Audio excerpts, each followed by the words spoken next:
is the gift shop for the Sunspot Observatory. It's also the start of the hiking trails that go to some scenic overlooks and things. Totally worth visiting if you come up here. The ladies are really nice, and the t-shirts are pretty cool. The overlooks are really nice. Right now, most of the observatory is closed because of COVID, but what are you going to do?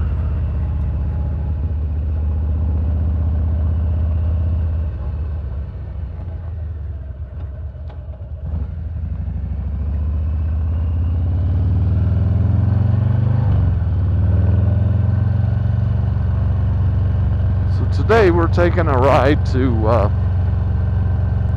back to Cloudcroft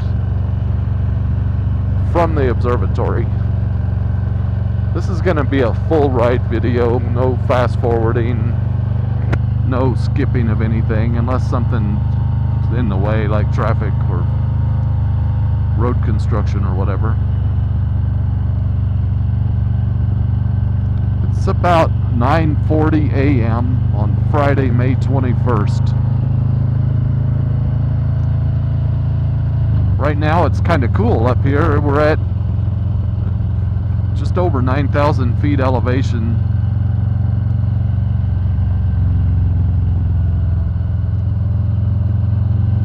And it's kind of cold, but once we get down to Cloudcroft, we're going to drop 500 or 600 feet in elevation, and already just the difference in that elevation makes the temperature more reasonable. Right now it's in the low 50s up here. So this is Highway 6562, as you can see on that sign. Oh, sorry, 6563, as you could see on that sign, and I probably couldn't. Also known as the Sunspot Highway. They call it a scenic byway, but I'm not sure if it's federal controlled like some of the scenic byways. It's definitely in really good shape. It's a nice road. The scenery is really good. There are some cattle close to the road, as you just saw. On the way up, I passed some guys working with tractors, and they had one of them parked in the middle of the road, some sort of backhoe or a bulldozer or something, I don't recall, but I have to watch for that on the way back.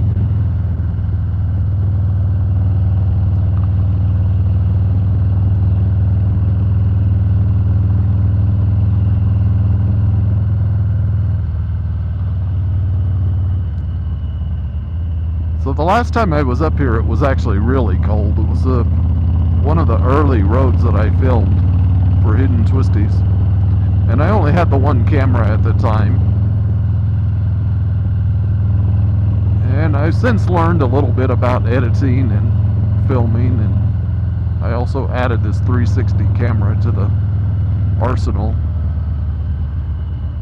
Already got some traffic ahead of us.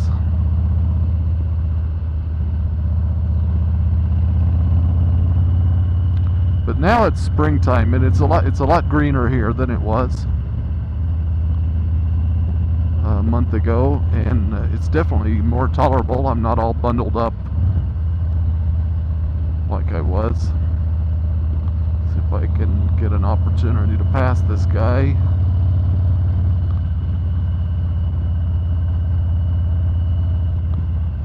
This guy's ready to be off grid with his solar panel and everything.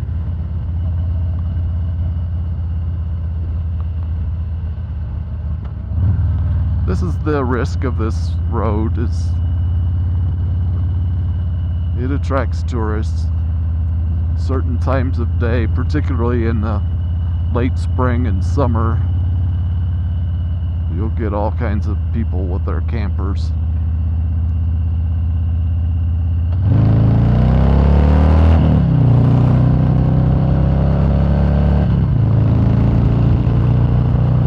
Good.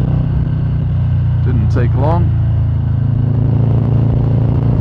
So you can see the road is in really good shape, and temperature are nice right now. It's perfect riding season. I could use maybe I could have put my silk glove liners in or something, but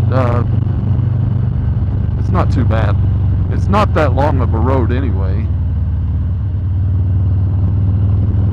It takes roughly 30 minutes to complete it, but I believe it's only 17 miles, something like that, between the observatory and the junction at 130, which is just outside of Cloudcroft.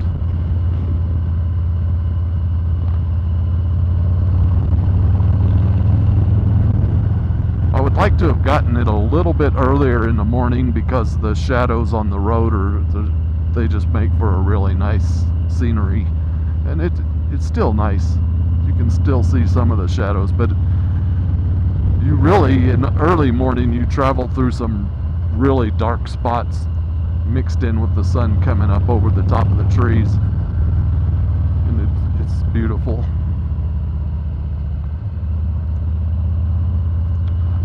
And although we are at high elevation, there are not that many scenic overlooks from this area because we are deep in the middle of the Lincoln National Forest.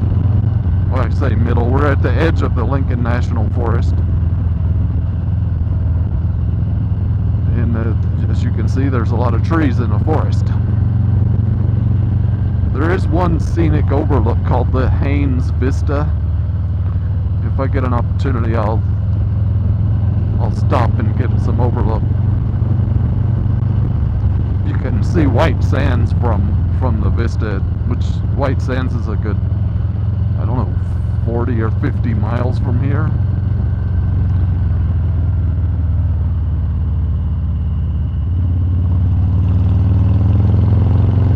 And it's down in elevation a great deal, probably 6,000 feet.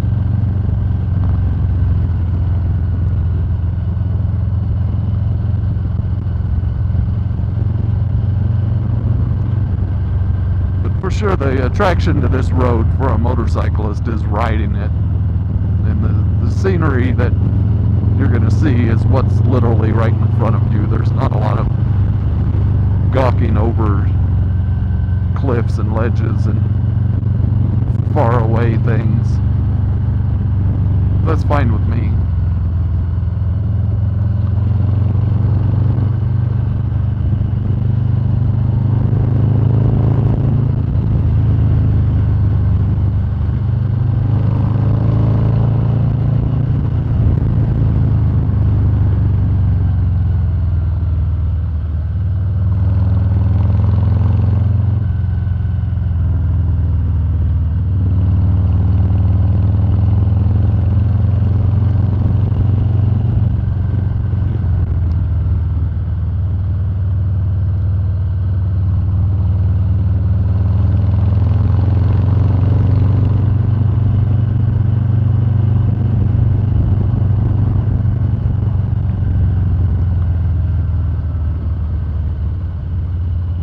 I haven't seen any wildlife today other than some cattle.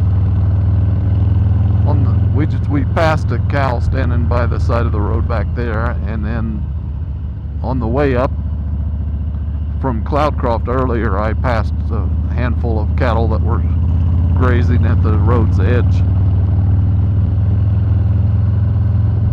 It's a strange thing, but there are some ranch areas that they have no fences. The cattle could just be anywhere.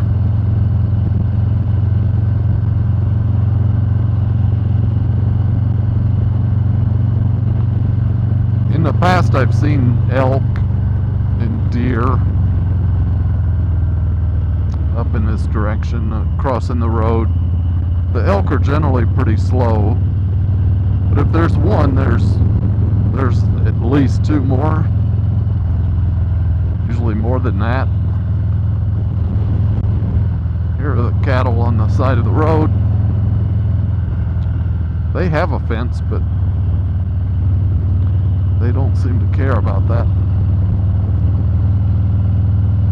Here's the guys working, I believe, coming up. So if you ride this road, or really any of the roads around here, keep an eye out for these sort of obstacles. There will be cattle, and sometimes right next to the road. There will be wildlife certain times of day and certain times of year.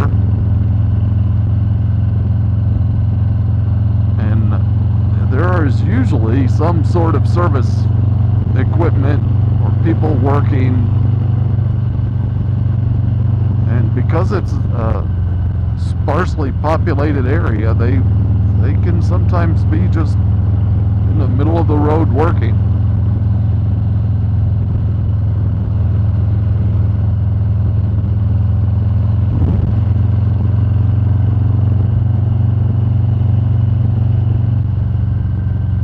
But overall, I don't find a lot of road hazards on these roads, and I ride them by myself, and sometimes I'm way far from civilization. As far as half a tank of gas will get you, with enough to get back. And for the most part, the roads are in pretty good shape. This one particularly is in very good shape.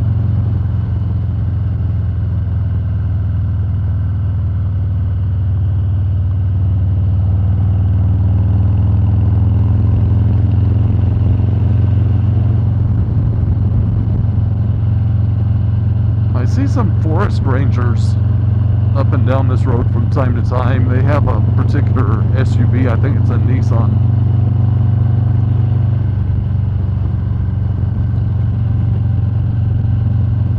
But I haven't seen police, state police or local police, not at all.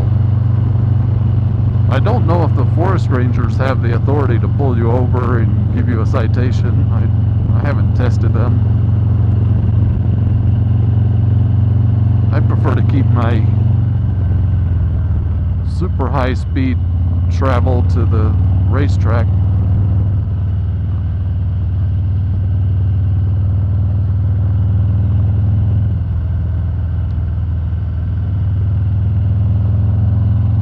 So I'll moderately push the pace on some of these roads, but don't do anything crazy.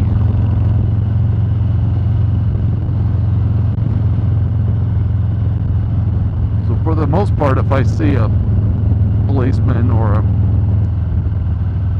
somebody that has the authority to give me a citation, I can usually see them as soon as they see me, and I can slow down to a reasonable pace. Oddly, I find New Mexico is very tolerant of motorcycle riding and overspeed.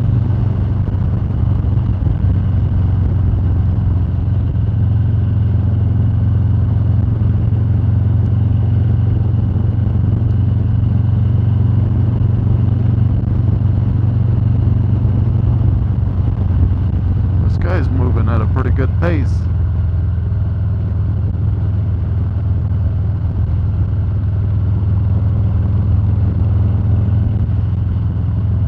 So by the way, if you're not a motorcyclist and you're a sports car driver, this is an excellent road for that opportunity. This road particularly is very smooth.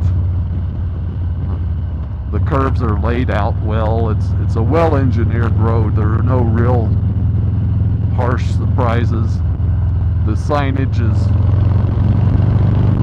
good.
thing, we just passed a really nice Jeep trail. There are several Jeep trails in this area, so if you're an off-road enthusiast, this Lincoln National Forest, this whole general area around Cloudcroft and Ruidoso, there are literally dozens of really nice Jeep trails, and most of them pretty moderate, that you wouldn't need to have a rock crawler to get through them, although there are some that are pretty tough. I recommend All Trails or one of the other off-road apps for checking out the condition of each one. But definitely, if you have a Jeep or a four-wheel drive and you like to do that sort of thing, this is a great area for it. Just like these motorcycle roads, you know, base yourself in Cloudcroft or Ruidoso, spend a couple of days exploring this area. It's just a beautiful area.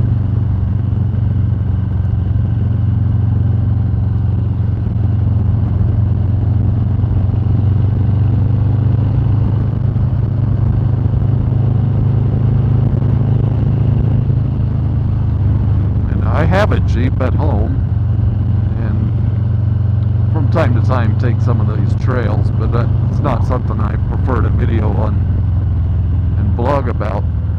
However, at some point this summer, maybe in the fall, I'm gonna sell this bike and get an adventure bike, so I can add some fire roads and other off-road type adventures to the channel. There are just too many to pass up. And I found, you haven't seen it yet, but coming up in a future episode is Highway 59 in the Gila National Wilderness. It's a 40-mile highway that it leads to basically nowhere. It terminates into a gravel road that crosses all the way through the forest. And not to take away from the people that live out in that area or whatever, but there's basically nothing out there. But if I wanted to cross from east to west through the Gila National Forest, I have to take a gravel/dirt road, and it's passable. It's got a New Mexico highway number, but it's not something I would do on this bike. And I would absolutely do it on an adventure bike, and I would love to film it.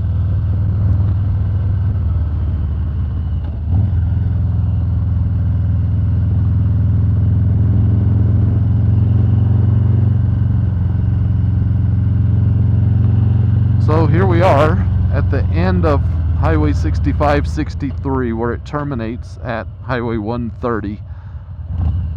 We went that way, the opposite direction, in a previous episode, Highway 130. We're going now towards Cloudcroft.